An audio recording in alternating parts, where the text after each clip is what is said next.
Okay.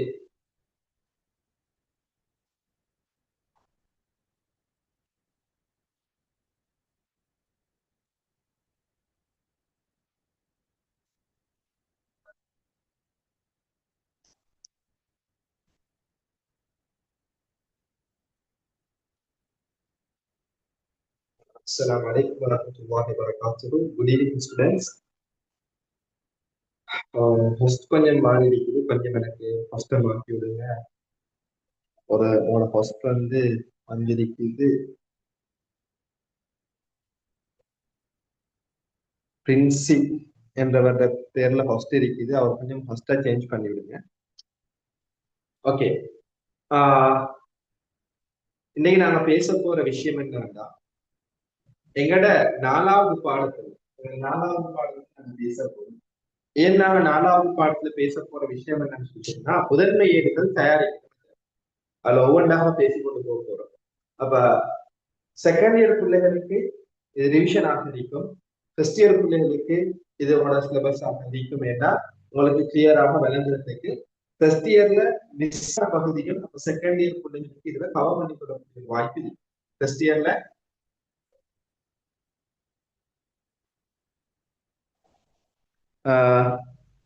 First இயர்ல miss ஆன பகுதிகள் உங்களுக்கு இருக்கும். சில நேரங்கள்ல சில பாடங்கள் உங்களுக்கு விளங்கி இருக்காது, சில நேரங்கள்ல சில பாடங்கள்ல பிரச்சனை இருக்கும். இந்த வருஷம் எக்ஸாம் 6 பட்ஜெட் 2027 பட்ஜெட் இதுதான் உங்களுக்கு டைம் நீங்க படிக்கிறதா இருக்கும். அப்ப என்ன விஷயம் சொன்னா, முதன்மை ஏடுகள் தயாரிக்கிறது எப்படி, முதன்மை ஏடுகள் தயாரிக்கிறது எப்படி என்றதை நாங்க பேச போறோம். அதுல நாங்க பிள்ளைகள் முக்கியமாக பேச போற முதன்மை ஏடுகள் யாரெல்லாம் அப்படின்னா, காசு பெறுவனம்,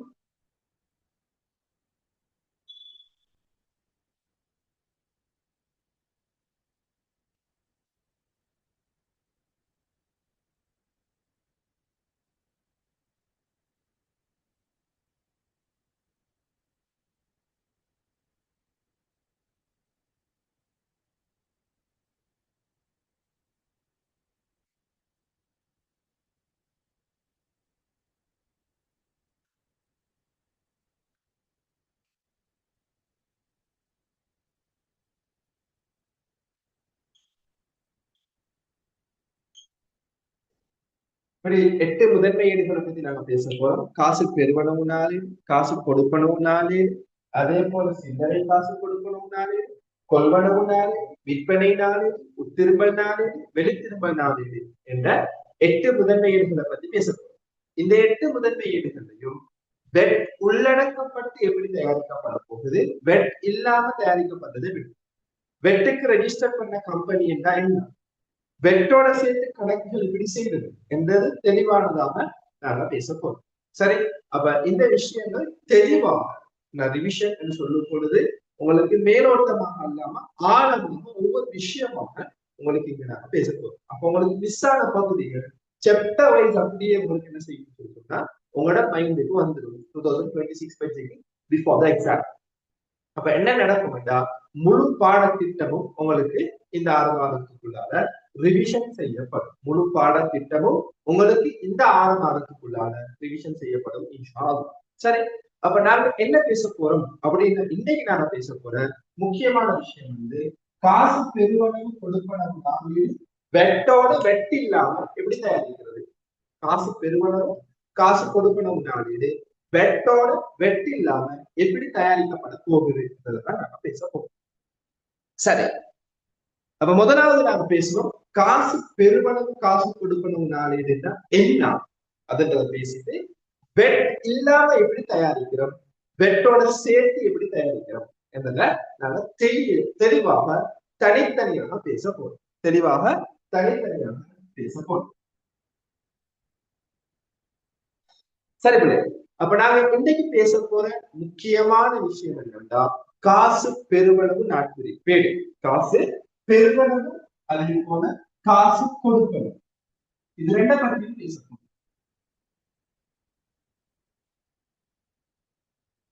இந்த முதன்மை ஏடுகள் ஏன் பயன்படுத்தப்படுது, இதுல என்ன விதமான கொடுக்கல் வாங்குதல் பதிவு செய்யறாங்க என்பது பேசும்.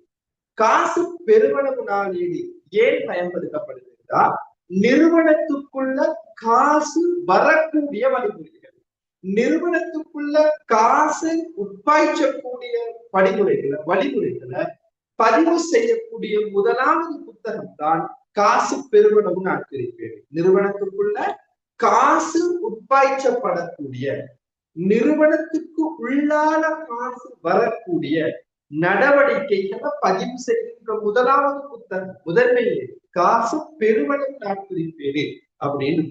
அப்ப நாங்க நிறுவனத்துக்குள்ள எந்தெந்த வழிகளான காசு வருது, உரிமையாளர் மூலதனம் போன்றதாக நிற்கலாம், நிறுவனத்துல இடம்பெறுகின்ற விற்பனையாக நிற்கலாம், அதே மாதிரி நிறுவனத்துல எங்கட கடன் படுனர் ஒருவர் காசு தாரதாக இருக்கலாம், அல்லது விற்பனை தவிர்த்த வருமானங்கள் பெறக்கூடியதாக இருக்கலாம், அல்லது வங்கி கடன் போன்ற ஏனைய வழிகள்ல நிறுவனத்துக்குள்ள காசு வாரதாக இருக்கலாம். அப்ப நிறுவனத்துக்குள்ளுக்கு காசு வருமாக இருந்தா, நிறுவனத்துள்ளுக்கு காசு வருது, அது எப்படி வந்தாலும் சரி, என்ன வருது, காசு வருது, பணம் தெரியும் தானே, பணம் காசு. அந்த காசு நிறுவனத்துள்ளுக்கு வருது அப்படின்னா அதை பதிவு செய்யறதுக்கு பயன்படுத்துகின்ற முதன்மை ஏட்டுக்கு பெயர் தான் காசு பெருவளவு நாட்களிப்பு. காசு பெருவளவு நாட்களிப்பு பார்ட் ஒன் பேப்பர்ல உங்களுக்கு வளமையா 2 கேள்வி, பார்ட் 1 பேப்பர்ல வளமையாக 2 வினாக்கள் இந்த முதன்மை ஏடுகளோடையும் மூல ஆவணங்களோடையும் சம்பந்தப்படுத்தப்பட்ட கட்டாயம் வந்து கொண்டிருக்கும். அதே போல 4வது வினாவுல கிட்டத்தட்ட 25 புள்ளிக்கு, 40 புள்ளி ஒரு கேள்வி, 25 புள்ளிக்கு இந்த முதன்மை ஈடு தயாரிக்கிறதுல கேள்வி வருது. முதன்மை ஈடு தயாரிக்கிறதுல கேள்வி வருது. அப்ப முதன்மை ஏடுகள் எப்படி தயாரிக்கணும் என்பதை கிளியராக விளக்கிறீங்க. சரியா? இதுதான் முக்கியமான ஒரு பகுதி. இந்த முதன்மை ஏடு தயாரிச்சதுக்கு பின்னால நாங்க எதை பத்தி பேசுவோம்டா, வங்கி கணக்கிலக்க கூற்று தயாரிக்கிறது எப்படி, வலுக்களை திருத்துறது எப்படி, அதே போல எங்கட கட்டுப்பாட்டு கணக்குல செய்வது எப்படின்னு அப்படியே பேசிக்கிட்டு வரும். அப்ப நாங்க இன்னைக்கு பேசக்கூடிய இந்த காசு பெருவளவு அதை நான் மறுபடியும் ஞாபகப்படுத்துறேன். அப்ப இதுதான் ப்ரொசீஜர். சரி, பருவம் பாடம். இப்ப காசு பெருவளவு நாளேடுனா நிறுவனத்துக்குள்ள காசு வரக்கூடிய வழிமுறைகளை பதிவு செய்யக்கூடிய முதலாவது புத்தகம் தான் காசு பெருவளவு நாட்பிரிப்பேடு அப்படின்னு. முதலாவது புத்தகம் காசு பெருவளவு நாட்பிரிப்பேடு. இந்த முதன்மை ஏட்டில் பதிவு செய்யணும் அப்படின்னா எங்களுக்கு ஒரு ஆதாரம், ப்ரூஃப் ஒன்று தேவை. எங்களுக்கு ஒரு ஆதாரம், ப்ரூஃப் ஒன்று தேவை. அப்படின்னா நிறுவனத்துல விற்பனை 5 லட்சம் இடம் பெற்றிருக்கிறது, காசுக்கு வித்த பொருட்கள், காசுக்கு விற்பனை 5 லட்சம் இடம் பெற்றிருக்கிறது அப்படின்னு ஒருத்தர் சொல்றாரு. நீங்க அதை பதிவு செய்யுங்க. நீங்க புத்தகத்துல இந்த 5 லட்சத்தை பதிவு செய்யணும் அப்படின்னா உங்களுக்கு ஒரு ப்ரூஃப் ஒன்று தேவை, ஆதாரம் தேவை. அதைத்தான் நாங்க சொல்லுவோம் மூல ஆவணம், பில் ஒன்று தேவை. புக்ல நாங்க விற்பனை நடந்திருக்கிறது, விற்பனையினூடாக நிறுவனத்துக்குள்ள காசு வந்திருக்குது என்றதை பதிவு செய்யணும்டா அந்த விற்பனையை அத்தாட்சிப்படுத்தக்கூடிய ஒரு ஆவணம் தேவை. அதுக்குதான் நாம சொல்லுவோம் மூல ஆவணம். அப்ப காசு பெருவளவு நாளேடுல நிறுவனத்துக்குள்ள வரக்கூடிய காசுகளை பதிவு செய்யறதுக்கு பயன்படுத்துகின்ற மூல ஆவணம், பில்லுக்கு நாங்க ஒரு பேர் சொல்லுவோம். பில்லுக்கு நாங்க ஒரு பேர் சொல்லுவோம். என்ன பேருன்னு கேட்டா பற்றுச்சீட்டு அப்படின்னு. பற்றுச்சீட்டு. நிறுவனத்துக்குள்ள காசு வரக்கூடிய வழிமுறைகளுக்கு நாங்க கொடுக்கக்கூடிய பில் அல்லது எங்களுக்கு கிடைக்கக்கூடிய அந்த பில்லுக்கு சொல்ற பொதுவான பெயர் பற்றுச்சீட்டு. பற்றுச்சீட்டு அப்படின்னு. சரியா? ரெசிப்ட் அப்படின்னு. ரெசிப்ட் இங்கிலீஷ்ல சொல்றேன்னா ரெசிப்ட். கேஷ் இன்ஃபோ ஸ்டேட்மெண்ட்ல, அதாவது கேஷ் இன்ஃபோ ஜேர்னல்ல வந்து கேஷ் ரெசிப்ட் ஜேர்னல்ல நீங்க ரெக்கார்ட் பண்றதாக இருந்தா அதுக்கான சோர்ஸ் ஆஃப் டாக்குமெண்ட் சொல்லிடுறதுக்கான ரெசிப்ட் அப்படின்னா எங்கட காசு பெருவளவு நாளேடுல கொடுக்கல் வாங்கல்களை பதிவு செய்வதற்கான அத்தாட்சி மூல ஆவணம் எதுன்னு கேட்டா பற்றுச்சீட்டு. பற்றுச்சீட்டுன்றதான் சொல்லுவோம். காசு கொடுப்பனவு நாள் எது அப்படின்னா காசு கொடுப்பனவு நாள் எது அப்படின்னா நல்லா பார்க்கணும். காசு கொடுப்பனவு நாள் எதுன்னா எங்களுடைய நிறுவனத்துல இருந்து வெளியே போன காசு, நிறுவனத்துல இருந்து வெளிப்பாய்ச்சல் நடக்கக்கூடிய விடயங்கள், காசு வெளிப்பாய்ச்சல் நடக்கக்கூடிய விடயங்கள். நிறுவனத்திலிருந்து காசு போகுது வெளியில. அப்ப நிறுவனத்திலிருந்து காசு வெளியே எடுத்து போகக்கூடிய கொடுக்கல் வாங்கல் இருக்கும். அந்த கொடுக்கல் வாங்கல்களை பதிவு செய்யறதுக்காக பயன்படுத்துகின்ற முதன்மை ஏற்றத்தான் நாங்கள் சொல்லுவோம் காசு கொடுப்பனவு நாங்கள். நிறுவனத்துல நடக்கக்கூடிய கொடுக்கல் வாங்கல் சிலர் என்ன செய்ய வேண்டாம், நிறுவனத்துக்குள்ள இருக்கக்கூடிய காசு வெற்றி கொண்டு போயிடும். அப்படியான கொடுக்கல் வாங்கல்களை நாம் ஒரு தனியான ஒரு புத்தகத்துல பதிவு செய்யணும். அந்த புத்தகத்துக்கு சொல்ற பேரு தான் காசு கொடுப்பனவு நாடேடு, காசு கொடுப்பனவு நாட்குறிப்பேடு அப்படின்னு சொல்லி சொல்றோம். நிறுவனத்திலிருந்து காசு வெளியே போகக்கூடிய வழிமுறைகளா, நிறுவனத்துல இருப்பு கொள்வனவு செய்யும் பொழுது காசு வெளியே, நிறுவனத்துல இருப்புக்களை கொள்வனவு செய்யறாங்க, காசு வெளியே போக, நிறுவனத்துல கடன் கொடுதலுக்கு காசு செலுத்துறாங்க, திருப்பி செலுத்துறாங்க, காசு வெளியே போகலாம். நிறுவனத்தினுடைய செயற்பாட்டு செலவுகள் மின்சாரமாக இருக்கலும், வாடகையாக இருக்கலும், இப்படி நிறுவனத்தினுடைய செயற்பாட்டு செலவுகள் செலுத்தப்படுது. அப்ப நிறுவனத்தினுடைய செயற்பாட்டு செலவுகள் செலுத்தப்படும் பொழுது நிறுவனத்தினுடைய காசு நிறுவனத்தை விட்டு வெளியே போகலாம், நிறுவனத்தினுடைய காசு நிறுவனத்தை விட்டு வெளியே போகலாம். சரி, அப்ப அதே மாதிரி வங்கியில பெறப்பட்ட வங்கி கடன் திருப்பி செலுத்தப்படுது, காசை உரிமையாளர் பற்று சுற்றி கொடுக்குவாராம். இப்படி நிறுவனத்திலிருந்து காசு வெளியே போகக்கூடிய அனைத்து வழிமுறைகளும் சிறு காசு பாய்ச்சல்களை தவிர. சரியா, அது என்னன்னு பொருள். அப்ப நிறுவனத்திலிருந்து காசு வெளியே போகக்கூடிய வழிமுறைகளை பதிவு செய்வதற்கு பயன்படுத்துகின்ற முதன்மை ஏட்டுக்கு நாங்க சொல்ற பேர் காசு கொடுப்பனவு நாட்குறிப்பேடு, காசு கொடுப்பனவு நாட்குறிப்பேடு அப்படின்னு. சரி, அப்ப காசு கொடுப்பனவு நாட்குறிப்பேடுன்னா நிறுவனத்தில இருந்து காசு வெளியே போகக்கூடிய விடயங்களை பதிவு செய்யற முதன்மை ஏட்டுக்கு சொல்ற பேர். இப்ப போல காசு நிறுவனத்துக்குள்ள வரும் பொழுது காசு பெருமளவுனாலே பதிவு செய்யறதுக்கு நாம ஒரு ப்ரூஃப் சொன்னோம், அதுக்கான பெயர் பற்றுச்சீட்டு அப்படின்றோம், அதுக்கான பெயரை பற்றுச்சீட்டு. இப்ப நிறுவனத்திலிருந்து காசு வெளியே போகுது அப்படின்னா, நிறுவனத்திலிருந்து காசு வெளியே போகுதுன்னா அத புத்தகத்துல பதிவு செய்யறதுக்கும் எங்களுக்கு ஒரு ஆதாரம் தேவை, எங்களுக்கு ஒரு ஆவணம் தேவை. அப்படின்னா அதை பதிவு செய்யறதுக்கு பயன்படுத்துகின்ற ஆவணத்துக்கு நாங்க சொல்ற பேர் கைச்சாத்து, கைச்சாத்து வவுச்சர் அப்படின்னு. கைச்சாத்து வவுச்சர் சில நேரங்கள்ல இங்கிலீஷ் சொல்லையும் ஆங்கில வசனத்தையும் தமிழ்ல எழுதி சில பேப்பர்ல ஆன்சர் தெரியும். கைச்சாத்து அல்லது வவுச்சர் அப்படின்னு. வவுச்சர் என்றது ஆங்கில பதம், சரிதானே? அப்ப அந்த ஆங்கில பதத்தை தமிழ் வசனமாக தெரிவிப்பாக சில பேப்பர்கள் ஆன்சர். அப்ப நிறுவனத்திலிருந்து ஏதோ ஒரு வழிமுறையில காசு வெளியே போகுதுன்னா அதை பதிவு செய்யற புத்தகம் எதுன்னு கேட்டா காசு கொடுப்பனவு நாளேடு. அதை பதிவு செய்யணுமாக இருந்தா எங்களுக்கு ஒரு ப்ரூஃப் தேவை, ஒரு பில் தேவை. அந்த பில்லுக்கு சொல்ற பேர் வவுச்சர் அல்லது கைச்சாத்து, கைச்சாத்து கைச்சாத்து. சரி, அப்ப காசு பெருவனவு நாளேடுனா என்ன, அதுல எந்த மாதிரியான கொடுக்கல் வாங்குவது செய்யப்படுது, அதற்குரிய மூல ஆவணம் என்னன்றதை விளக்கி. காசு கொடுப்பனவு நாளேடு என்ன, அதுல எந்த விதமான கொடுக்கல் வாங்குவது பதிவு செய்யப்படுது, அதற்குரிய மூல ஆவணம் என்ன என்றதை கிளியராக விளங்கி இருக்கணும்.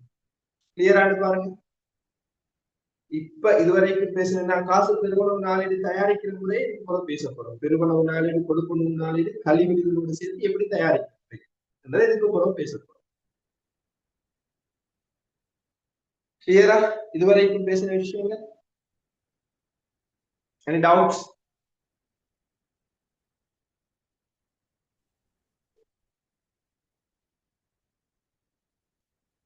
ஏதாச்சும் பிரச்சனை இருக்குதா?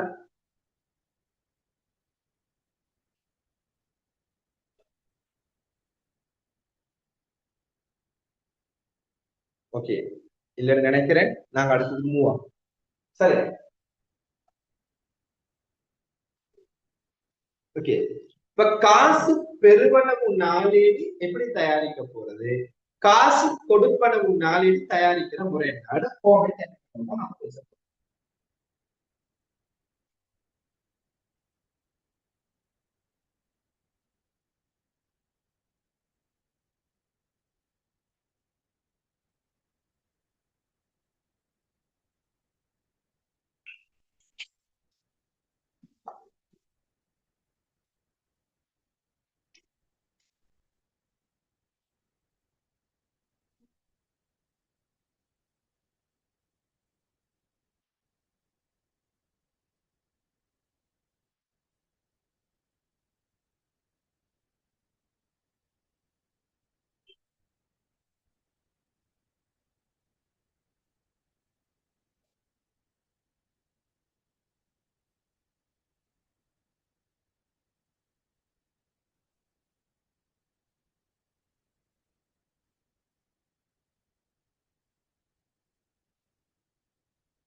வெட் இல்லாம நாங்க செய்யறது, வெட் இல்லாம.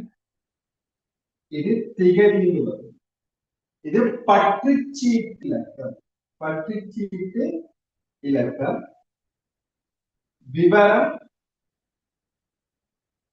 கழிவு, தொகை, பகுப்பாய்வு. பகுப்பாய்வு ஃபார்மேட்டை தான் நாங்க சொல்லிக்கொண்டு போறது பகுப்பாய்வு. இது விற்பனை, கடன்படுதல், வருமானம், ஏனைய பெருமளவு. விற்பனை, கடன்படுதல், வருமானம், ஏனைய பெருமளவு அப்படின்னு. சரி, காசு கொடுப்படும் நாளிற்கான எழுத்தா இதே மாதிரி இருக்கும் பாருங்க.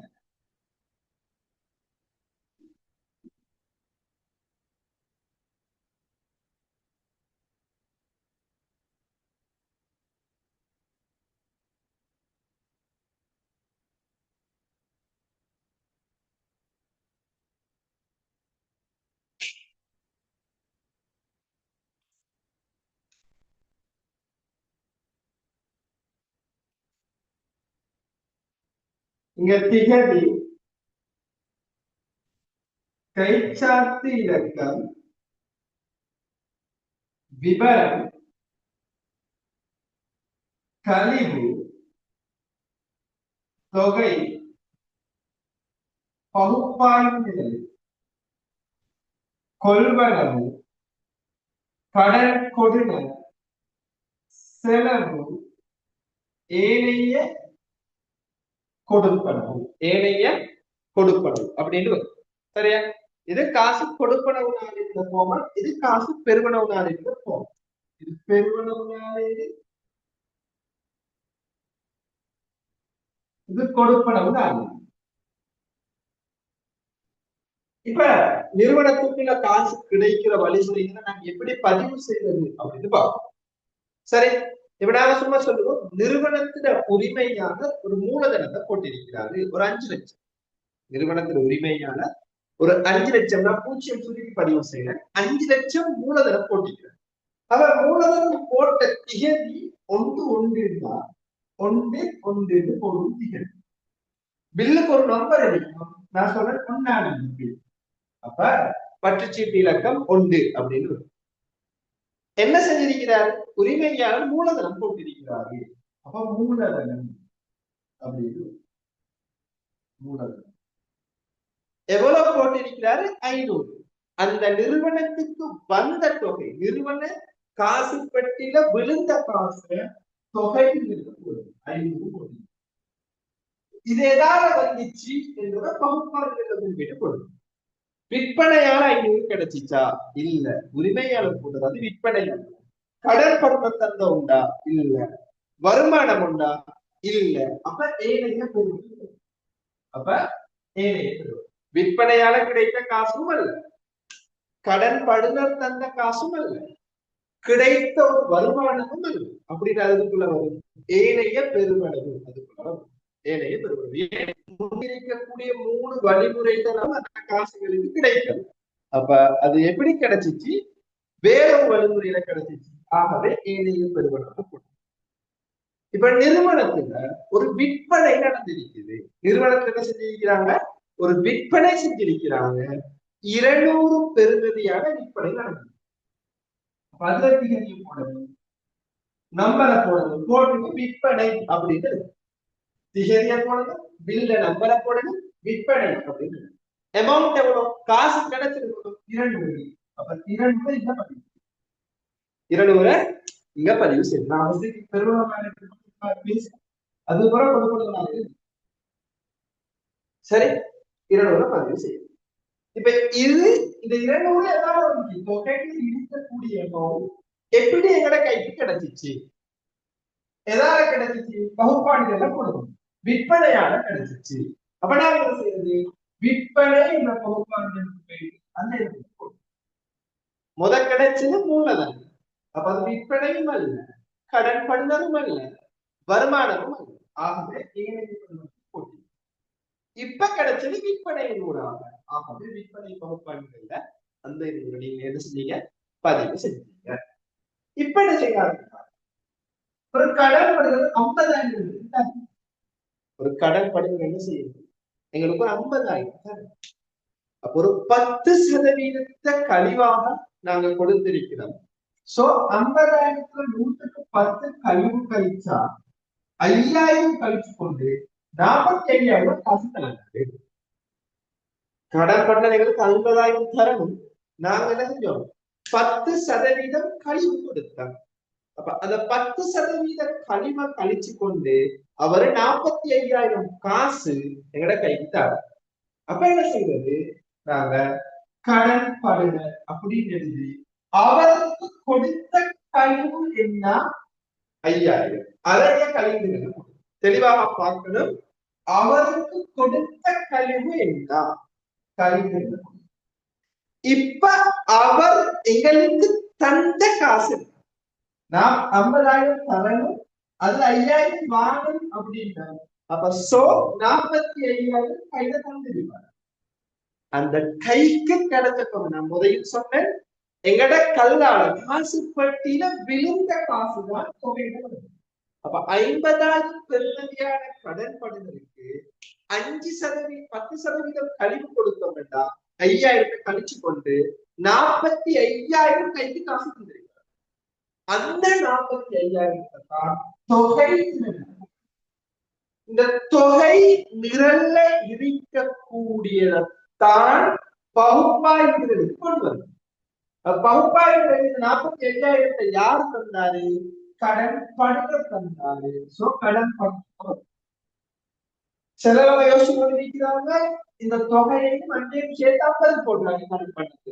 இல்ல, தொகை நிரல்ல வாரதுதான் கடன் பணம் பகுப்பாய்வு நிரலுக்கு வரும். தொகையில கிடைச்ச தொகை எப்படி கிடைச்சிச்சு என்றதான் பகுப்பாய்வு போடும். அப்ப பிள்ளை தெளிவாக விளங்கணும். இந்த 45,000 தொகை கடத்தில் கடன் படுதல் பகுப்பாய்வுகளுக்கு நீங்க கொண்டு வரணும். கடன் படுதல் பகுப்பாய்வுகளுக்கு நீங்க என்ன செய்யணும்? கொண்டு வரணும். சரி, அப்ப அப்படி நீங்க செய்தது போட்டும். இப்ப என்ன செய்யறாங்கன்னா முதலீட்டு வருமானம் வந்து கிடைச்சிருக்குது. என்ன கிடைச்சிருக்குது? முதலீட்டு வருமானம். அப்ப நான் சொல்றோம் முதலீட்டு வருமானம் 120. முதலீட்டு வருமானம் 120. அப்ப முதலீட்டு வருமானத்தை வருமான நிலை 120 போனோம். அது ஒரு வருமானம் தானே. ஆகவே வருமான நிலையில 120 சொல்லிட்டு போனோம். இப்ப அடுத்த செஞ்சிருக்கீங்கன்னா நீங்க உங்களுக்கு காசு வந்த வழிமுறை ஒரு வங்கி கடன் எடுத்தீங்க. என்ன செஞ்சிருக்கீங்க? வங்கி கடன் எடுத்தீங்க. வங்கியில கடன் எடுத்திருக்கிறீங்க, 250 எடுத்திருக்கீங்க வங்கியில. அப்ப எங்க வங்கி கடன் தொகையில 250 விற்பனையால கிடைச்சதான்னு கேட்டா இல்ல. கடன் பண்ண தந்தாரா? இல்ல. வங்கியில பெற்ற ஒரு வருமானம் இல்ல. அப்படின்னா இப்ப உங்களுக்கு ஒரு தரகு வருமானம் கிடைச்சிருக்கு. அதை போடும். தரகு வருமானம் ஒரு 120 கிடைச்சிருக்கு. ஒரு 120 கிடைச்சி 120 ஒரு 175 175 கிடைச்சிருக்குது. 175 போட்டுட்டு அது ஒரு வருமானம் என்பதால வருமானம். இப்படி உங்களுக்கு காசு வரக்கூடிய வழிமுறைகள் கிடைத்த திகதிய போனது திகதியோடக்கு பதிவு செய்யணும். திகதி தந்திருந்தா திகதிட ஓர்டர் ஒன்னாம் திகதி நடந்தா ஒன்னாம் திகதி ஃபர்ஸ்டுக்கு பதிவு செய்யும். அதுக்கு புறவு நடக்கக்கூடிய பொருட்கள் நடந்த ஓர்டர் படி பதிவு செய்யும். அதுதான் முக்கியம். சரி, அதே போல என்ன செய்யறது? பில்ட நம்பர் தந்திருந்தா அதையும் போடும். ஃபைனல் பேமெண்ட்ல பில்ட நம்பர் திகதிகள் தந்திருந்தா கட்டாயம் போடும். சரி, அதுக்கு எப்படி கிடைச்சிச்சு என்பது விபரத்தில் எழுதிட்டு கடன் படுதற்கு காசு தரும் பொழுது, கடன் படுதல் எங்களுக்கு காசு தரும் பொழுது நாங்க அவருக்கு கழிவு கொடுத்திருந்தா, கடன் படுதல் எங்களுக்கு காசு தரும் பொழுது நாங்க அவருக்கு கழிவு கொடுத்திருந்தா அதை கொடுத்த கழிவுகளை போடும். எங்கட நிறுவன காசு பெட்டிக்கு கிடைத்த காசு தொகை இந்த தொகை நிரல்ல வரக்கூடிய விடயங்கள் எப்படி கிடைச்சிச்சு என்பதை பகுப்பாய்வுகளுக்கு நாங்க செய்வோம் கொண்டு போவோம். இப்படித்தான் நாங்க என்ன செய்வது? எங்கட காசு கிடைத்தத பதிவு செய்யும். பதிவு செஞ்சு முடிஞ்சதுக்கு பின்னால டோட்டலை கூட்டி எடுக்கணும். டோட்டலை கூட்டி எடுக்கணும். சரியா?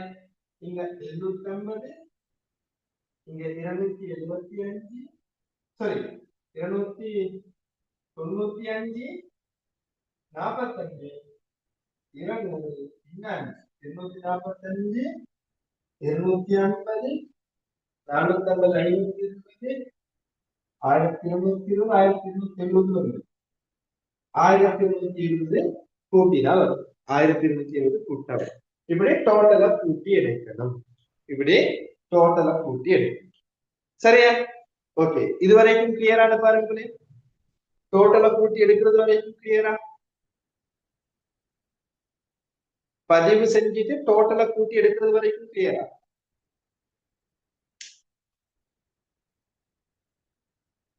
காசு பெறுவனவு நாணயத்துல பதிவுகளை மேற்கொண்டு ஒவ்வொரு பதிவையும் மேற்கொண்டு கடன் பண்ணர் தார காசு அவருக்கு கழிவு கொடுக்கிறது, அதே மாதிரி ஒவ்வொரு கொடுக்கல் வாங்குறதும் பதிவு செய்ய மெத்தட், அதே மாதிரி விஷயங்கள் பகுப்பாய்வுகள் எப்படி போடணும் என்ற எல்லா விஷயங்களும் கிளியரா?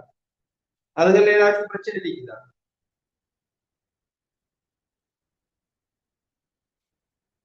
அதுல ஏதாச்சும் பிரச்சனை இருக்குதா?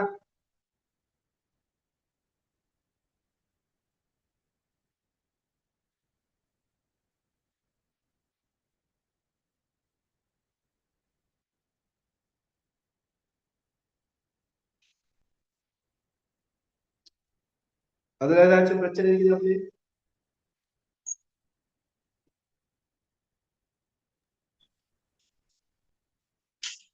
சார், சொல்லுங்க எனக்கு இதுல டவுட் இல்ல, வேறொரு டவுட் இருக்குது. சொல்லுங்க. முதலீடும் மூலதனமும் வேற வேற தானே? முதலீடும் மூலதனமும் அக்கௌண்ட்ஸ்ல பார்த்தா நீங்க ஒண்ணு மாதிரிதான் எடுக்கணும். எக்கானமிக்ஸ்ல நீங்க அது வேறு படிச்சிருப்பீங்க. அக்கௌண்ட்ஸ்ல முதலீடு செய்யறதா மூலதனம் சொல்லுவீங்க, முதலீடு செய்யறது மூலதனம் சொல்லுவீங்க. அக்கௌண்ட்ஸ் அதுல வேறுபாடு பெருசா பார்க்க இயலாது. இன்வெஸ்ட்மெண்ட் தான் கேபிட்டல தான் இன்வெஸ்ட் பண்ணணும். சரியா? இங்கிலீஷ்ல பேசுறேன்டா இன்வெஸ்ட்மெண்ட் கேபிட்டல், கேபிட்டல தான் இன்வெஸ்ட் பண்ணணும். சரியா? முதலீடு செஞ்சு மூலதனத்தை உருவாகும். சரி, நீங்க இப்ப 5 லட்சத்தை கொண்டு வந்து போடுறீங்கன்னா அந்த கொண்டு வந்து போடுறது முதலீடு, இப்ப அதுல இருக்கிறது மூலதனம். அதை தெளிவாக வேறுபடுத்தி பார்க்கிறது எக்கானமிக்ஸ்ல. எக்கானமிக்ஸ்ல முதலீடு என்றது ஒரு பாய்ச்சல் மாதிரி, மூலதனம் என்றது இருப்பு மாறியின் அடிப்படையில நீங்க தெளிவா வெளிப்படுத்தி பார்ப்பீங்க. அதுல பாட்டுல ஒன்னாவது கேள்வி வரும், முதலீடு மூலதனம் வேறுபடுத்து. நம்ம இப்ப எக்கானமிக்ஸ் தெளிவா வேறுபடுத்தி பார்ப்பீங்க. அக்கௌண்ட்ஸ்ல அது வேறுபாடு பெருசா பார்க்க மாட்டீங்க. சார், அப்ப மூலதனம் ஏனைய பெருவனவுலையும் முதலீடு வருமானத்திலையும் போட்டனா நீங்க? இது முதலீட்டு வருமானம். நீங்க அதாவது நீங்க வேறொரு நிறுவனத்துல அவட காசை கொண்டு போய் முதலீடு செஞ்சதால இன்வெஸ்ட் பண்ணினதால அங்கிருந்து உங்களுக்கு ஒரு ப்ராஃபிட் தான். சரி, நீங்க பிசினஸ் ஒன்று செஞ்சு கொண்டு இருக்கிறீங்க, அந்த பிசினஸ கொண்டு வந்து நீங்க செஞ்சு கொண்டு இருக்கிற பிசினஸ்ல உங்கள்ட்ட எக்ஸ்ட்ரா காசு கொஞ்சம் இருக்குது, அதை நீங்க இன்னொருத்தர்கிட்ட கொடுக்குறீங்க, நீங்க பிசினஸ் ஒன்று செய்யுங்க, செஞ்சு வரக்கூடிய ப்ராஃபிட்ல ஒரு பங்கு எனக்கு தாங்க அப்படின்னு கொடுக்குறீங்க. உங்களோட அந்த பிசினஸ்ல இருந்து உதாரணமா இப்ப அஸ்மா ரஃபீக் வந்து நீங்க தனி ஒரு பிசினஸ் செய்வீங்க, உங்களோட பிசினஸ்ல கொஞ்சம் எக்ஸ்ட்ரா காசு இருக்குது, உங்களோட ஸ்கூல் ஃப்ரெண்ட் ஒன்று அவ வந்து பிசினஸ் ஸ்டார்ட் பண்ண போல சொல்லி போதா அப்படின்னு சொல்லி கொண்டு உங்கள்ட்ட இருக்கிற எக்ஸ்ட்ரா காசு அவர்கிட்ட கொடுத்து சொல்றீங்க, ஓன பிசினஸ்ல வார ப்ராஃபிட்ல அரைவாசி எனக்கு தான். அவரு ஃபர்ஸ்ட் மந்த் பிசினஸ் ரன் பண்ணிட்டு ஹாஃப் த ப்ராஃபிட் உங்களுக்கு தான். அப்ப அந்த காசு ஒரு வருமானம், அது முதலீடுகள்ல முதலீடு செஞ்சதால கிடைத்த லாபம் அல்லது வருமானம். விலகிற விஷயம். சரி சார். ஓகே, வேற ஏதாச்சும் பிரச்சனை இருக்குதா? மத்த யாரும் சரி சரி பிரச்சனை இல்லைன்னா இப்ப அடுத்த ஸ்டெப் அந்த முதன்மை ஈடுகளை பதிவு செய்யறது லேசி. முதன்மை ஈடுகள் இருந்து அடுத்த ஸ்டெப் பேரேடுகளுக்கு மாற்றம் செய்யணும். பேரேடுகளுக்கு என்ன செய்யணும்? மாற்றம் செய்யணும். பேரேடுகளுக்கு இரட்டை பதிவு தத்துவத்தின் அடிப்படையில் மாற்றம். இப்ப நான் என்ன செய்யறது அப்படின்னு கேட்டா, பேரேடுகள் அடிச்சு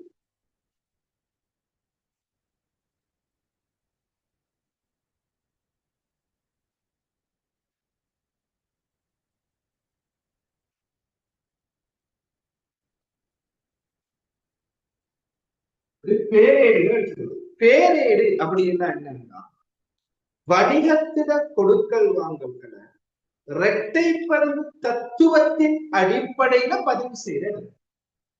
வணிகத்திட கொடுக்கல் வாங்கல்களை இரட்டை பதிவு தத்துவத்தின் அடிப்படையில பதிவு செய்யற இடத்துக்கு தான் நாம சொல்லுவோம் பேரேடுகள் அப்படின்னு. பேரேட்ல ரெண்டு பக்கம் இருக்குது.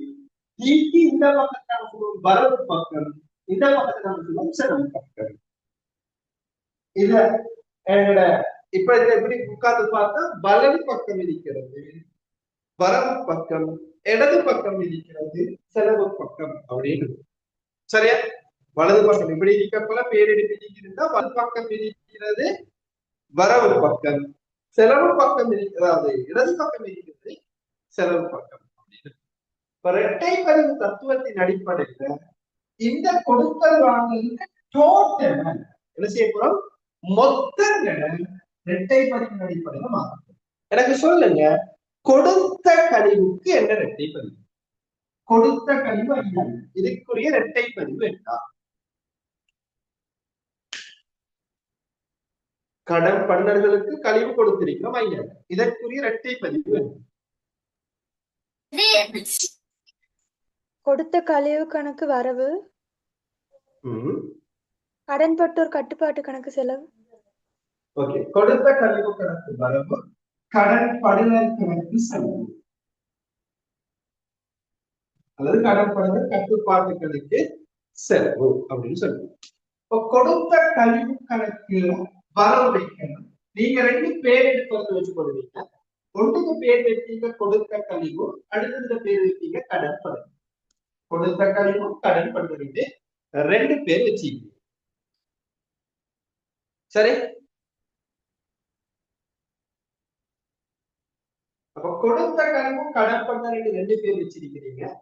இப்ப இந்த வரவுல பதிவு செய்யணும். கொடுத்த கழிவு கணக்கு வரவு, கடன் படுதல் கணக்கு செலவு.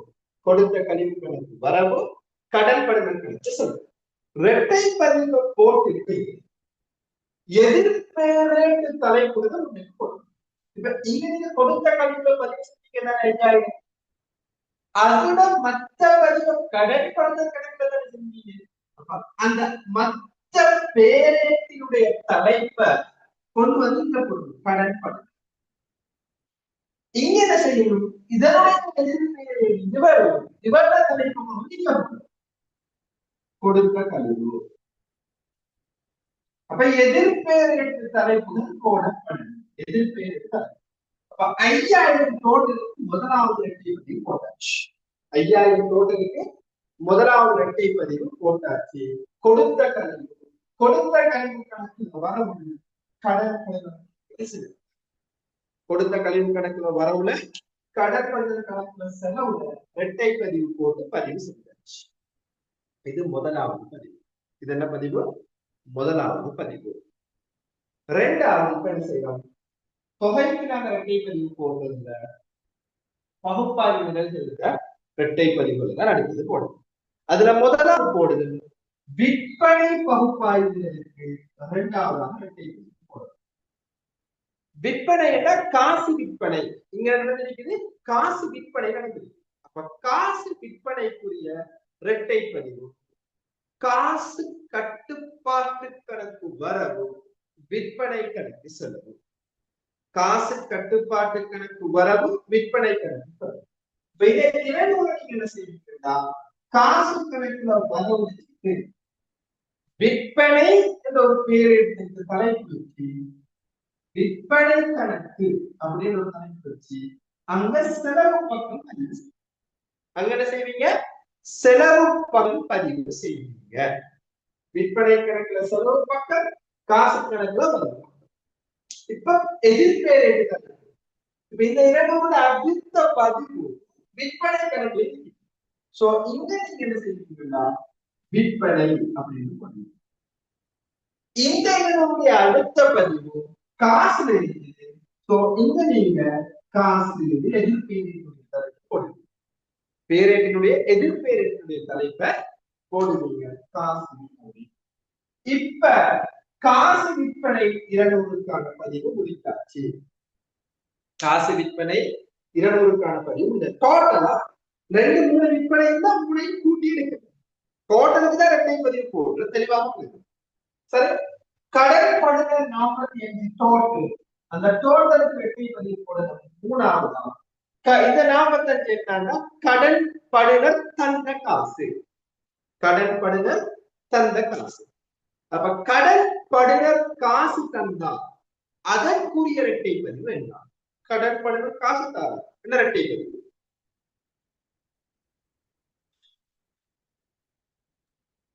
காசு கணக்கு வரவு கடன் பட்டோர் கட்டுப்பாட்டு கணக்கு செலவு. காசு கணக்கு வரவு கடன் படுதல் கணக்கு செலவு. அப்ப இந்த 45,000 என்ன செய்யப்பட்டால் காசு கணக்குல வரவு வச்சுட்டு ஆல்ரெடி கடன் படுதலுக்கு நாங்க ஒரு பேரெட்டு தலைப்பு வச்சிருக்கிறோம். அதே கணக்குல கொண்டு போய் செலவு வர இன்னொரு தலைப்பு வைக்கிறது. ஏன்னா ஆல்ரெடி இருக்கிற கடன் படுதல் அந்த கணக்குல கொண்டு போய் செலவு. இந்த 45ல அடுத்த பதிவு காசு. சோ இங்க காசு போகும். இந்த 45ல அடுத்த பதிவு கடன் படுதல். சோ இங்க என்ன செய்யறாங்க? கடன் படுதல். கடன் படுதல். காசு கடன் படுதல். எதிர்பேரேட்டு கடன். சரி, இப்ப வருமான நிலை. வருமான நிலை அடுத்தது ஏனைய பெருவரவு. இது ரெண்டுக்கும் பிள்ளைகள் நல்லா பார்த்துக்கொள்ளுங்க. இந்த டோட்டல் வெளிவுக்கு இரட்டை பதிவு போடுறது இல்லை. வருமான நிலைக்கும் இந்த ஏனைய பெருவரவுகளில் இருக்கிறதுல டோட்டல் வெளிவுக்கு இரட்டை பதிவு போடுறது இல்லை. எதுக்கு போடணும் வேண்டாம்? உள்ளுக்கு இருக்கக்கூடிய கொடுக்கல் வாங்கல தனித்தனியா உடைச்சு இரட்டை பதிவு போடணும். 5 கொடுக்கல் வாங்கல் இருந்தா 5க்கும் தனித்தனியான பதிவுகள் போடணும். டோட்டலுக்கு இரட்டை பதிவு போடணும். சரி, வருமானத்துல முதலாவது வருமானம் முதலீட்டு வருமானம். அதுக்கு 120 இரட்டை பதிவு. காசு கட்டுப்பாட்டு கணக்கு வரவு. காசு கட்டுப்பாட்டு கணக்கு வரவு 120. முதலீட்டு வருமான கணக்கு செலவு 120. காசு கணக்கு வரவு முதலீட்டு வருமான கணக்கு செலவு. இது எதிர்பேரேட்டு தலைப்பு வைக்கணும். இங்க நீங்க போடுவீங்க காசு அப்படின்னு. இங்க போடுவீங்க முதலீட்டு வருமானம். முதலீட்டு வருமானம். காசு முதலீட்டு வருமானம். சரி, அடுத்தது தரகு வருமானம். தரகு வருமானம் அதற்கும் இரட்டை பதிவு போடுக்கல. காசு கிடைச்சுதானே இருக்குது. சோ காசு கணக்கு வரவு 175, காசு கணக்கு வரவு 175, தரகு வருமான கணக்கு செலவு. தரகு வருமானத்துக்கு ஒரு கணக்குக்கு வந்து அந்த செலவு வைக்கணும். தரகு வருமான கணக்கு செலவு. காசு கணக்கு வரவு, தரகு வருமான கணக்கு செலவு அப்படின்னு ரெட்டை பதிவு போடும். சரி, அப்ப இங்க ரெண்டு போடுறதுன்னா தரகு வருமானம் அப்படின்னு இங்க காசு அப்படின்னு ரெட்டை பதிவு போடும். தரகு வருமானம் காசு அப்படின்னு ரெட்டை பதிவு போடுவோம். சரி, அதே மாதிரி இப்ப இந்த 120 முடிச்சாச்சு, 175 முடிச்சாச்சு. 120 ரெட்டை பதிவு போட்டாச்சு, 175க்கும் ரெட்டை பதிவு சரியானது போட்டாச்சு. இப்ப என்ன செய்ய போறீங்க? ஏனைய பெருவளவு இருக்கக்கூடிய இவங்க ரெண்டு பேருக்கும் தனித்தனியான ரெட்டை பதிவு போட போறீங்க. ஏனைய பெருவளவு இருக்கக்கூடிய இந்த 500, இந்த 250 இவங்க ரெண்டு பேருக்கும் தனித்தனியான ரெட்டை பதிவு.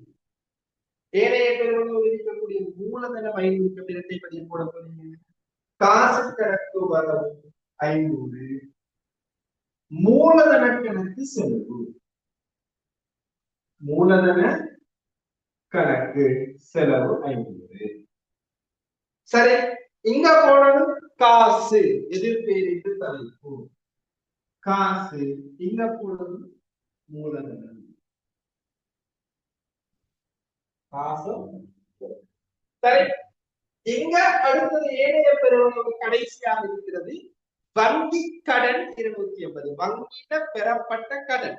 அப்ப வங்கியில காசு கடனாக பெற்றீங்கன்னா இரட்டை பதிவு வரும். காசு கணக்கு வரவு 250.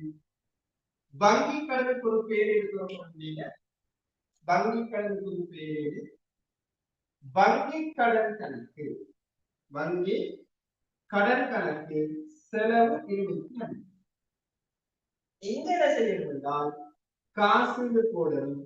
இங்க நீங்க வங்கி கடன் அப்படின்னு வங்கி கடன். சரி, அப்ப நாங்க என்ன செய்யறது? டோட்டல இரட்டை பதிவின் அடிப்படையில் மாற்றுவது. பகுப்பாய்வுகள் வரும் பொழுது வருமானத்திலே மேலேயே வரும் பெருவளவுகளை விதிக்கக்கூடிய டோட்டல் இரட்டை பதிவு கூடாம உள்ளிக்கு இருக்கக்கூடிய கொடுக்கல் வாங்கல்களை தனித்தனியா பிரிச்செடுத்து ஒவ்வொன்றுக்கும் தனித்தனியான இரட்டை பதிவின் அடிப்படையில பேர் மாற்றும். இப்ப முதன்மை ஏடு காசு பெருவளவு நாளேடு. அந்த காசு பெருவளவு நாணயத்துல நிறுவனத்துக்கு உள்பாய்ச்சக்கூடிய, நிறுவனத்துக்கு உள்ளுக்கு வரக்கூடிய காசு கொடுக்கல் வாங்குவதில் நாங்க பதிவு செய்வோம். அதை எப்படி பதிவு செய்யணும்? பதிவு செஞ்ச கொடுக்கல் வாங்கல் மொத்தங்களை எப்படி பேரீடுகளுக்கு மாற்றணும்? கிளியரானதா? ஏதாச்சும் பிரச்சனை இருக்குதா? காசு பெருவளவு நாணயத்துல கொடுக்கல் வாங்கல் பதிவு செய்யற விதத்துல பதிவு செஞ்ச விடயங்கள்ல டோட்டலை எடுத்து அதன் பேரீடுகளுக்கு மாற்றுறதுல ஏதாச்சும் பிரச்சனை இருக்குதா? சிக்கல் இருக்குதா? சொல்லுங்க.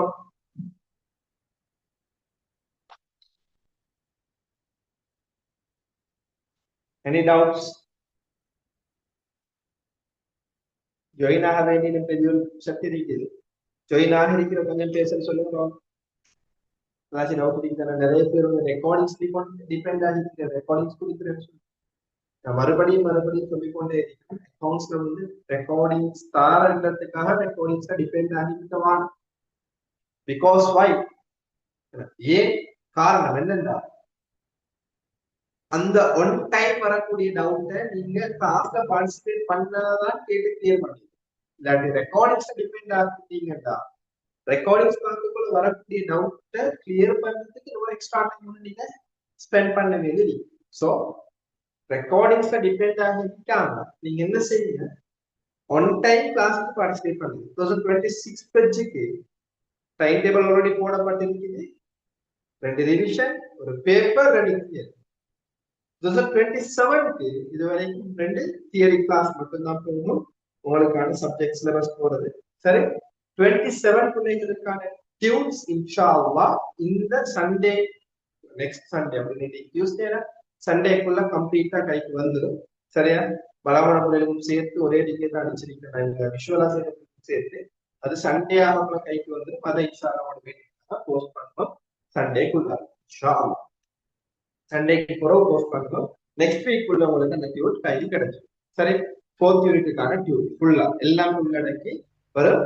அது ரிவிஷன் பார்ட்டிசிபேட் பண்றவங்களுக்கும் சீனியர்ஸ்க்கும் விருப்பமானவங்களுக்கு கேட்டு எடுத்துக்கணும். விருப்பமானவங்களுக்கு அதை கேட்கறவங்களுக்கு போஸ்ட் பண்ணலாம். அதுக்கான விஷயங்களை நான் குரூப்ல அப்டேட் பண்ணுவேன்.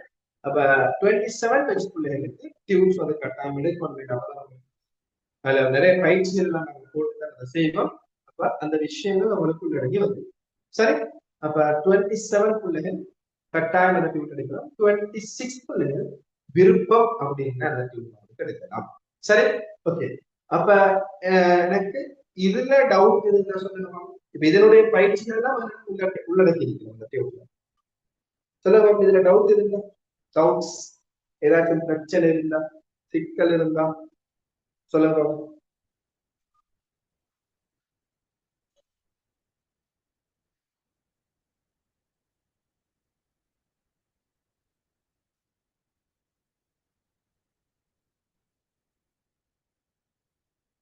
No doubt.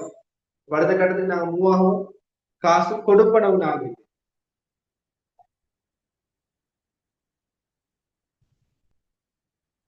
காசு கொடுப்பனவு நாளைக்கு எப்படி தயாரிக்கிறது? வித்தியாசம் ஒன்றும் இல்லை. காசு பெறுவனவு ஒரு வித்தியாசம் இல்லை.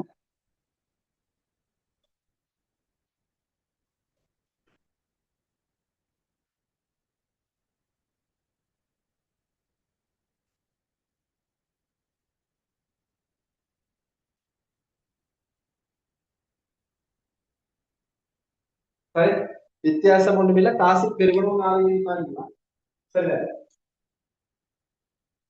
திகதி கைச்சார்த்தி இலக்கம் விபரம் பெற்ற கல்வி. அங்க கொடுத்த கல்வி, இந்த பெற்ற கல்வி தொகை பகுப்பாய்வு கொள்வனவு கடன் கொடுமை செலவு ஏனைய கொடுப்பனவு. கொள்வனவு கடன் கொடுன செலவு ஏனைய கொடுப்பனவு. பகுப்பாய்வுல 4. இந்த காசு பெறுவனவு நாளைக்குல கொடுப்பனவு நாளைக்குல இருக்கக்கூடிய பகுப்பாய்வுகள் 4 பகுப்பாய்வுகள் அல்லது வெட்டோட வந்து 5. சரி, அப்ப இந்த 5 பகுப்பாய்வுகள் தான். இந்த கொள்வனவு கடன் கொடுத்த செலவு ஏனைய கொடுப்பனவு 4 பகுப்பாய்வுகள். இது ரெண்டுக்கிட்ட பதிவு செய்யாதது அப்படின்னு எடுத்து. சரி, இப்ப இங்கேயும் அதே மாதிரியான பதிவுகள் தான் வரும். எப்படி இருந்தா நிறுவனத்துல காசு வெளியே போற விடயங்களை பதிவு செய்ய மாதிரி. சரி, உதாரணமா சொல்லுங்க. நிறுவனத்துல கொள்வனவு செஞ்சிருக்கிறீங்க, இருப்பு கொள்வனவு செஞ்சிருக்கிறீங்க. திகதியை போடணும். நாம சொன்ன மாதிரி பில்ல நம்பர் தந்திருப்பாங்க, கட்டாயம் போடணும். திகதியோட கொடுக்கல் வாங்கல் பதிவு செய்யப்படணும். அப்போடவும் கொள்வனவு தொகை வந்து 500. எவ்வளவு வாங்கிட்டீங்க? 500 வாங்கிட்டீங்க. பகுப்பாய்வுகள் எதுக்கு வரும்? கொள்வனவு என்ற பகுப்பாய்வுகளுக்கு போடணும். ஏன் எதாவது நீங்க காசு போன கொள்வனவு பகுப்பாய்வுகள் கொள்வனவு. சரி, இப்ப நீங்க அடுத்து என்ன செஞ்சிருக்கிறீங்க? மின்சாரம் செலுத்தி இருக்கிறீங்க. மின்சாரம் 75. மின்சாரம் 75. மின்சாரம் காசு வெளியே போய்க்கிறீங்க 25. அது கொள்வனவாண்டு கேட்டா இல்ல. கடன் கொடுத்தவருக்கு கொடுத்த காசாண்டு கேட்டா இல்ல. அது ஒரு செலவாண்டு கேட்டா செலவு. மின்சாரம் உரிமையாளர் என்ன செஞ்சிருக்கிறார்டா, அவருடைய சொந்த தேவைக்கு பற்று செஞ்சிருக்கிறார். பற்று செஞ்சிருக்கிறாரு. ஒரு 10,000 காசு. அப்படின்னா தொகை 10,000. கொள்வனவுல வராது, கடை கொள்வதுல இல்ல, செலவுல இல்ல, ஏழையை கொடுக்கிறது. ஏழையை கொடுக்கணும். சரி, அடுத்தது வாடகைக்கு ஒரு 20,000 கொடுத்திருக்கிறாங்க. வாடகை, நிறுவன வாடகை ஒரு 20,000 கொடுத்திருக்கிறாங்க. வாடகை தொகை 20,000 போட வேண்டியதான். அது நிறுவனத்தினுடைய ஒரு செலவு. ஆகவே செலவு 20,000. செலவு பகுப்பாய்வுகள்ல 20,000 வரும். வாடகை என்பது நிறுவனத்தின் செலவு. ஆகவே செலவு பகுப்பாய்வுகள்ல 20,000 வரும். சரி, இப்ப லால் என்ற ஒரு கடன் கொடுத்ததற்கு 1,00,000 கொடுக்கணும். 1,00,000 கொடுக்கணும். என்ன செஞ்சிருக்கிறாங்கன்னு கேட்டா 1,00,000 கொடுக்க வேண்டியதுக்கு பதிலாக 10% கழிவாக எடுத்துக்கொண்டு பேலன்ஸ கொடுத்திருக்கிறாங்க. 1,00,000 கொடுக்க வேண்டிய இடத்துல 10% எங்களுக்கு கழிவு கிடைக்கும்னா 10,000 கழிவு கிடைச்சிருக்கும். சோ பெற்ற கழிவுல 10,000 கொடுக்கும். அப்ப நாங்க அவருக்கு கொடுத்த காசு எவ்வளவு கேட்டா 90,000 தான். அதைத்தான் தொகை கொடுக்கும். நாங்க அவருடைய கையில கொடுத்த காசு எங்களுடைய நிறுவனத்திலிருந்து எவ்வளவு அமௌண்ட் வெளியே போடும், அதுதான் தொகை. பகுப்பாய்வுகள் நீங்க போனீங்கன்னா கடன் கொடுத்த பகுப்பாய்வுகள் எவ்வளவு வெளியே போடும் அந்த தொகைகளுக்கு எவ்வளவு அமௌண்ட் வெளியே போனதுன்னு பார்த்து அந்த தொகை கொடுக்குறாங்க. சரி, வங்கி கடன் தவணை கட்டணம் செலுத்திருக்கிறீங்க 22,000. வங்கி கடன் தவணை கட்டணம் எவ்வளவு செலுத்திருக்கிறீங்க 22,000. இதுல வட்டி 2,000. வங்கி கடன் தவணை கட்டணம் செலுத்திருக்கிறீங்க 22,000. இதுல வட்டி 2,000 இருக்குது. அப்படின்னா வங்கி கடன் தவணை கட்டணம் போட்டு 22,000 வைத்திருக்கு. அதுல 2,000 வட்டி. சோ செலவு. அப்ப செலவு 2,000 வரும். மீதி 20,000 வங்கி கடனுக்கானது. அப்ப அது ஏழைகள் கொடுக்கணும். பாருங்க, 2,000 வட்டி என்றது செலவு. ஆகவே செலவு பகுப்பாய்வு வரும். பேலன்ஸ் இருக்கக்கூடிய 20,000 வங்கி கடனுக்கானது. சோ ஏழைய கொடுக்கணும். சரி, இன்னும் ஒரு கொள்வனவு செய்த இன்னும் ஒரு கொள்வனவு 75. அப்ப தொகையில 75 போட்டு கொள்வனவு பகுப்பாய்வுல 75 போட்டு. சரி, அப்ப இப்படி நாம என்ன செய்யணும்னா எங்கட வணிகத்திலிருந்து காசு வெளியே போன விடயங்களை பதிவு செய்யணும். பதிவு செஞ்சுட்டு முதலே மாதிரி டோட்டல் இருக்கணும். 10, 575, 90, 97, 30. சரி, 30. அப்ப 180, 210, 210, 710, 775, 782, 782, 575, 665,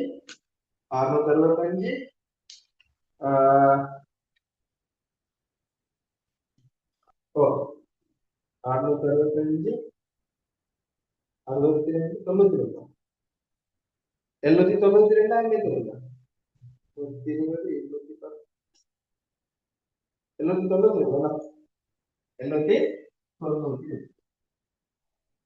120, 210, 710, சரி, 792 கூட்டினா இப்படியே டோட்டலா கூட்டி எடுத்துட்டு முதலே மாதிரி இரட்டை பதிவு போடும். முதலே போல செய்யணும். முதல் போட்டாங்க, இதுக்கு முதல் இரட்டை பதிவு போட்டுதானே, அதே மாதிரி முதல் போட்ட மாதிரியே இப்ப இரட்டை பதிவு இந்த டோட்டலுக்கு போடும்.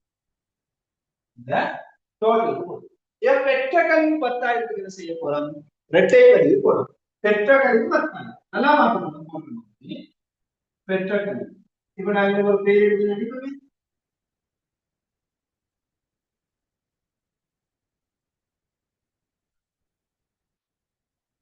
சரியா, பெற்ற கழிவு 10,000 இரட்டை பதிவு போடப்படும். பெற்ற கழிவு கணக்கு செலவு கடன் கொடுஞர் கணக்கு வருது. கடன் கொடுஞர் கணக்குல வரும் வச்சு பெற்ற கழிவுல செலவு. அப்ப கடன் கொடுஞர் கணக்கு வரவு, பெற்ற கழிவு கணக்கு செலவு. கடன் கொடுஞர் கணக்கு வரவு, பெற்ற கழிவு கணக்கு செலவு. எதிர்பேரேட்டு தலைவு போடணும். அப்ப இங்க போடுறது கடன் கொடுஞர், இங்க போடுறது பெற்ற கழிவு. இங்க போடுறது பெற்ற கல்வி. கடன் கொடுத்த பெற்ற கல்வி. சின்ன விஷயம். சரி, இப்ப காசுக்கு கொள்வனவு செஞ்சிருக்கிறீங்க 575. காசுக்கு கொள்வனவு செஞ்சிருக்கிறீங்க 575. இரட்டை பெரு எப்படி வரும்னு சொன்னால் கொள்வனவு கணக்கு வரவு 575, காசு கணக்கு செலவு 525. கொள்வனவு கணக்கு வரவு 525, காசு கணக்கு செலவு 525. அப்ப இங்க போடணும் காசு, இங்க போடணும் காசு, இங்க போடணும் கொள்வனவு.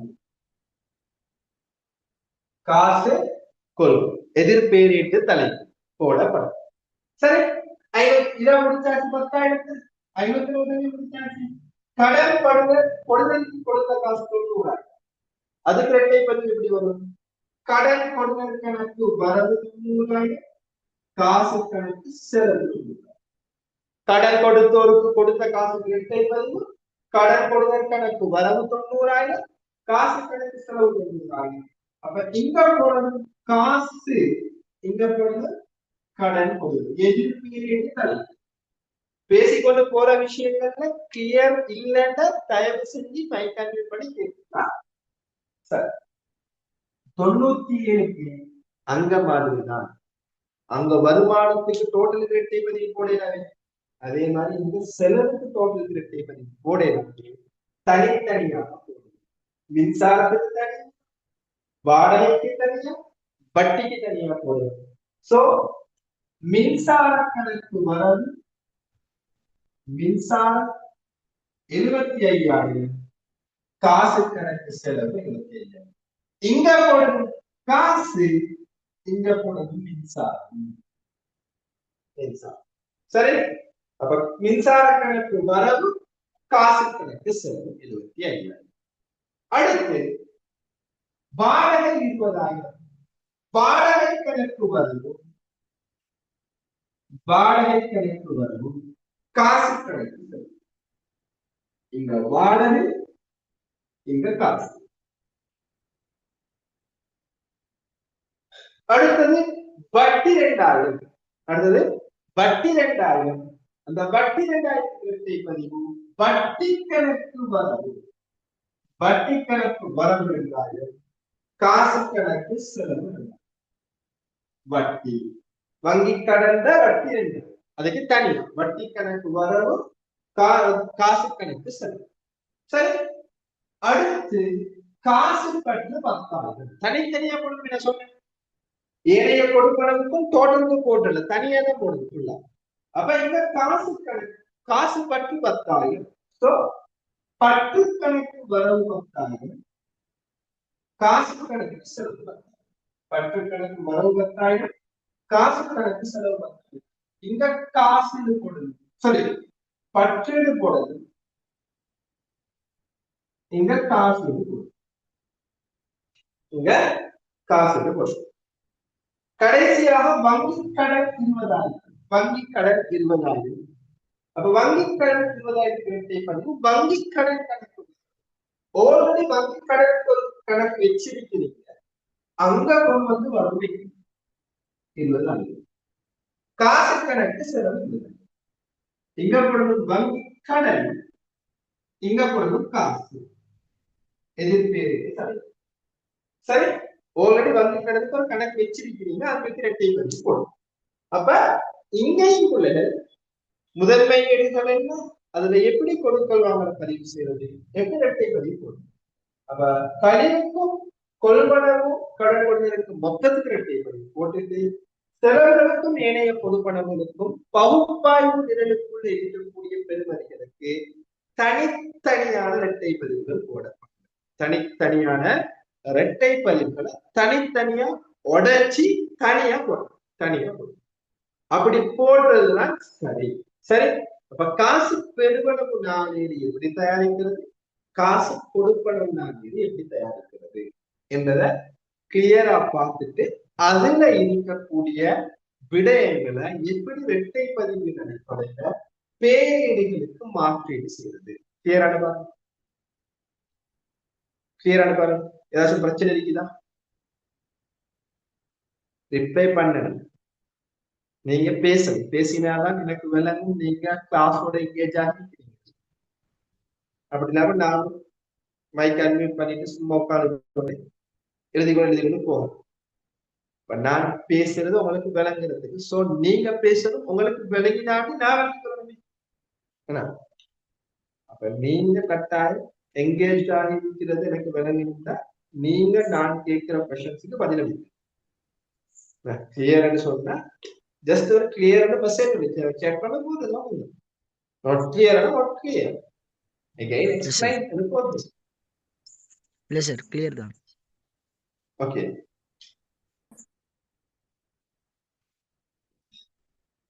எனக்கு 27 பெர்சென்ட்ல வரல,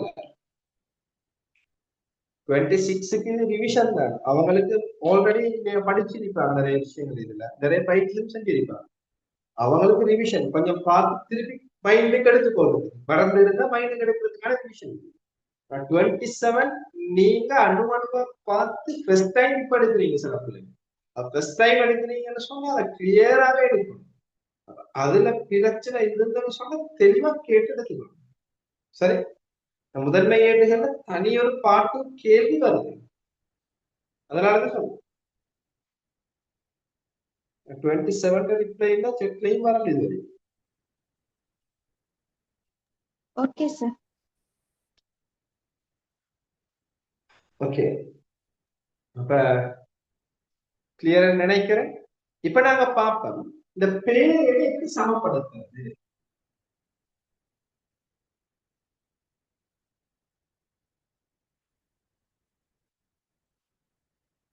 இன்னொரு தடவை நாங்க ரெக்கார்டிங் போட்டப்போ இன்னொரு ரெக்கார்டிங்ஸ் பார்ப்போம். இப்ப காசு கணக்கு ஒவ்வொரு பேரையும் சமப்படுத்தணும். அது வெளியே கொடுக்கலாம் வரும், காசு கணக்குல மட்டும் அவ்வளவு கொடுக்கலாம். சோ அதை எப்படி சமப்படுத்துறது. இப்ப நீங்க காசு கணக்கு எடுத்தா வரவு பக்கமும் தொகை இருக்கு, செலவு பக்கமும் தொகை இருக்கு. நீங்க எழுதி முடிஞ்சதுக்கு பின்னால எந்த இடத்துல கூட கொடுக்கலாம் அவங்க கொஞ்சம் இடத்தை விட்டுட்டு இப்படி சமப்படுத்துறதுக்கு டபுள் லைன் இருக்கு. அதுக்கு நேரம் மற்ற பக்கத்தையும் டபுள் லைன் இப்படி அடிக்கிறீங்க.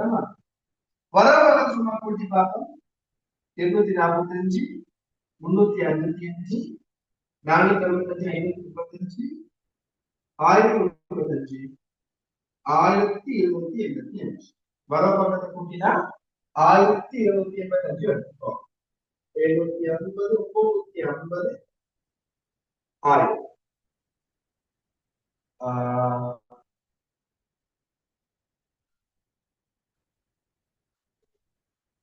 750, 950, 1000, 1290. சரி, 1290 கூட்டி பாருங்க. 1290 வரவு பக்கத்தை கூட்டினா 245, 200, 368, 70, 540, 1040, 1290. சரி, ஓகே. இதை கூட்டினா 650, 740, 750, 750, 792, 792. சரி, வரவு பக்கத்தையும் செலவு பக்கத்தையும் கூட்டி பார்த்துட்டு எந்த பக்கம் கூடுதலான தொகை இருக்குது 1000 பக்கம் வரவு, அதை 2 பக்கத்துக்கும் போடும். அத 2 பக்கத்துக்கும் போடும். எந்த பக்கம் கூடுதலான தொகை இருக்குதோ அதை 2 பக்கம் வரவு செலவுக்கும் போடும். வரவுல 1890 இருக்கு, செலவுல 792 இருக்கு. அப்ப வரவுல வரவுல இருக்கிறத 2 பக்கத்துக்கும் போடும். போட்டு பாத்தீங்கன்னா வரவு கூட்டினா 1790 வருது. சரி, அப்ப போட்டீங்க. ஆனா செலவை கூட்டினா 792 தான் வருது. 1079 போட்டீங்க. எவ்வளவு ஷார்ட் ஆகுது 1790ல 792 கழிச்சு பார்த்தீங்கன்னா 8, 18, 9 9, 498. 498 ஷார்டேஜ் வந்து ஆகுது. சரி, அப்ப அந்த 498 எழுதினா 1090 வரும் கூட்டினா, இல்லாட்டி 792 தான் வரும். அப்ப நீங்க ஷார்ட் ஆகுது எழுதி மீதி கீழ் கொண்டு சென்றது. அதுக்கு பிறகு அதே அவங்க இதுக்கு கீழே மீதி வந்தது என்று போட்டு நான் போட்டேன். இங்க சென்றதுக்கு போட்டா அதுக்கு அடுத்த பக்கம் கீழே எழுது, மீதி வந்ததுக்கு போட்டு போட்டேன்.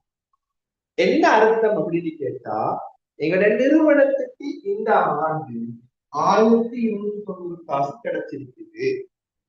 அதுல 792 வெளியே போயிட்டு. சோ அடுத்த வருஷத்துக்கு எங்களுக்கு மிச்சம் இருக்கிற காசு 498. அடுத்த வருஷத்துக்கு எங்களுக்கு மிச்சம் இருக்கக்கூடிய காசு எவ்வளவுனா 498 தான் மிச்சம் இருக்குது. சரி, அப்ப எங்களுக்கு கிடைச்ச காசு 1090, கிடைச்ச காசு 1090, அதுல 792 செலவழிச்சாச்சு. சோ பேலன்ஸ் இருக்கக்கூடிய காசு 498. பேலன்ஸ் இருக்கக்கூடிய காசு 498. சரி, அப்ப இப்படி பேரேடுகள் சமப்படுத்தணும். நாங்க செஞ்ச பேரேடுகள்ல எல்லா கொடுக்கல் வாங்கலும் வந்த பேரேடு இது மட்டும்தான். நாங்க இதை மட்டும் சமப்படுத்தினோம். அப்படி இல்லைன்னா மற்ற அவ்வளவு பேரேடுகளையும் சமப்படுத்தணும். நாங்க ஃபுல் கண்டு கேள்வி செய்யப்போல எல்லா பேரேடுகளையும் சமப்படுத்தி பேசுவோம். சரி, கிளியரான பாருங்க பேசின விஷயங்கள். காசு பெறுவன உணாலினா என்ன, கொடுப்பன உணாலினா என்ன? சரி, காசு பெறுவன உணாலிடு எப்படி தயாரிக்கணும், காசு கொடுப்பன உணாலிடு எப்படி தயாரிக்கணும், தயாரிச்ச காசு பெறுவன உணாலிட விடயங்களை எப்படி பேரேட்டுக்கு மாற்றம் செய்வது, தயாரிச்ச காசு கொடுப்பன உணாலிட விடயங்களை எப்படி பேரேட்டுக்கு மாற்றம் செய்வது, அதே மாதிரி பேரேடுல எப்படி சமப்படுத்தி மீறி எடுக்கிறது என்ற விஷயங்களை தெளிவாக பேசியிருக்கிறோம். சரி, இந்த பேசின விஷயங்கள்ல ஏதாச்சும் பிரச்சனை இருக்குதா? பேசின விஷயங்கள்ல ஏதாச்சும் பிரச்சனை இருக்குதா? இல்ல sir, clear. Okay, IR பிரின்சியா clear. மத்தவங்க அஸ்மா ரஃபீக் கிளியர், டவுட் இல்ல. ஜினாத் 2027 பேட்ச் கிளியர். ஓகே, 26 பேட்சுக்கு இது ஒரு ரிவிஷன் மாதிரி இருந்துச்சா? ஏதாச்சும் யூஸ் ஒன்று இருந்துச்சா? 26 பேட்ச் 26 பேட்ச் உங்களுக்கு எப்படி இருக்கு? யூஸ் ஒன்று இருந்துச்சா இன்னைக்கு ஜாயின் ஆன கிளாஸ்ல? நல்ல யூஸ்ஃபுல்லா தான். ஓகே, ஏன்னா உங்களுக்கு இதே மாதிரி முழு கிரேட் 12 சிலபஸும் அப்படியே வந்து நான் எடுத்துறேன். இன்ஷா அல்லாஹ் உங்களுக்கு தனியா ரிவிஷன் திங்கள் செவ்வாய் 2 நாள் ரிவிஷன் நடக்கும். திங்கட்கிழமை 8:15 ஸ்டார்ட் ஆகி 9:45 முடியும். சரியா, மேக்சிமம் டைம் 9:45 தான் நான் செய்வேன். ஏன்னா அதுக்கு பின்னால் 10 மணிக்கு போற கிளாஸ் வந்து பொருத்தமே இல்லை. செவ்வாய்க்கிழமை 8:30 ஸ்டார்ட் ஆகும். இன்ஷா அல்லாஹ் 9:45 முடியும். புதன்கிழமை உங்களுக்கான பேப்பர் கிளாஸ் எல்லாம் 8 மணிக்கு புறவு ஸ்டார்ட் ஆகுறதுக்கான காரணம் எக்கனாமிக் கிளாஸ் நிறைய பேர் ஜாயின் ஆகுறீங்க. பிசினஸ் ஸ்டடிஸ் கிளாஸ் வசீர் சேர்ந்த வசீர் சார் அவரோட கிளாஸ் டைம் ஷிஃப்ட் பண்ணிக்கிற ஆடிட் ஃபார்ம் வச்சு அந்த டைம் ஷிஃப்ட் பண்ணிக்கிறாரு 6 to 8. ஸோ நிறைய பேர் மெசேஜ் போட்டிருந்தாங்க, நிறைய பேர் சொல்லியிருந்தாங்க சார் 6 to 8 கிளாஸ் சேஞ்ச் பண்ணிருக்காங்க.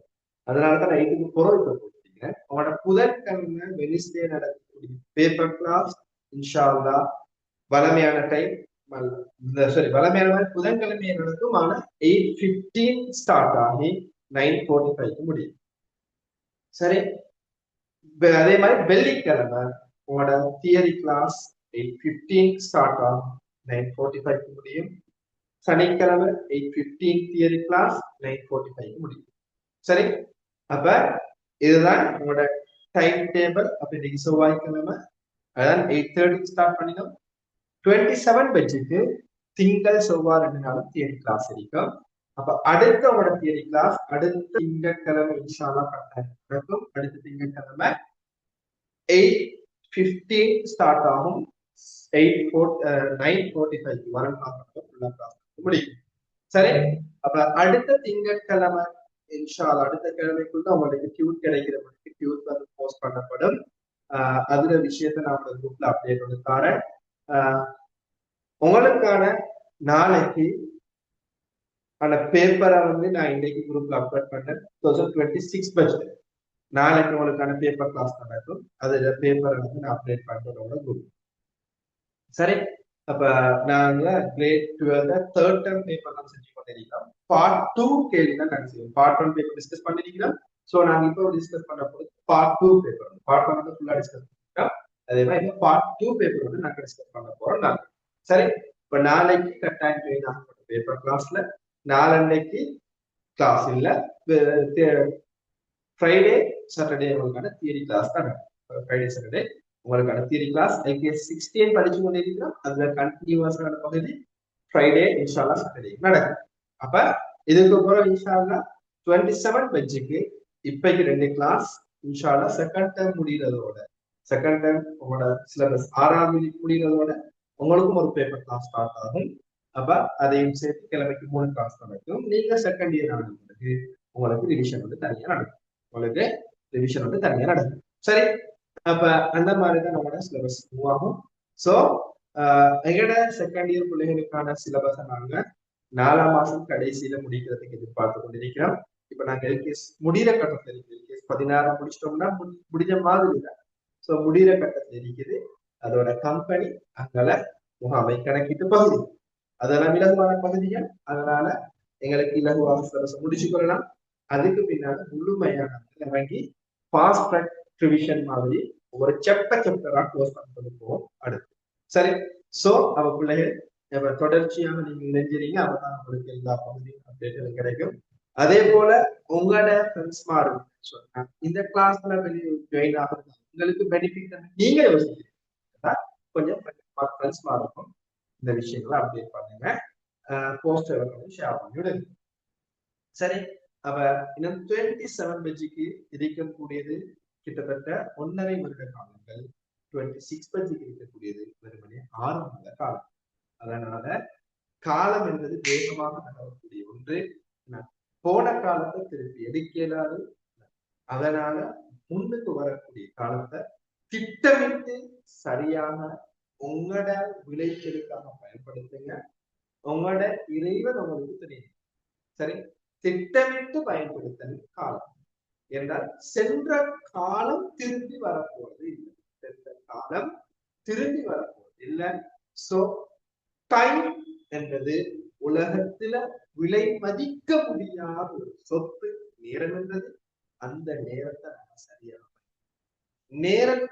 சரியாக பயன்படுத்தாதவர்கள் தான் இன்று கஷ்டத்துல நஷ்டத்துல கை செய்வதற்கு.